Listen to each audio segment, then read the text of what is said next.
Nasaksihan niya sa kanyang sariling mga mata ang mga tuyong buto sa buong lupain na muling nabuhay dahil sa salita ng Diyos. Pinangunahan ng Diyos ang propetang si Ezekiel sa isang lambak na puno ng tuyong mga buto na walang anumang palatandaan ng buhay.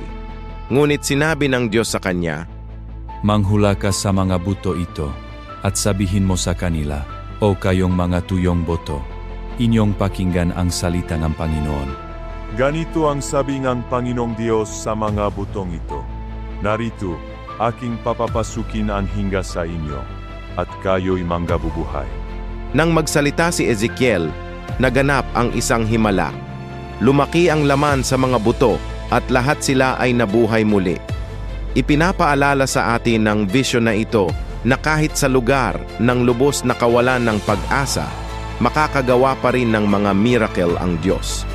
Kung naniniwala ka na makakagawa rin ang Diyos ng mga imposibleng bagay para sa iyo, mag-offer ng Amen at i-share ang faith na ito para ma-encourage ang mas maraming tao.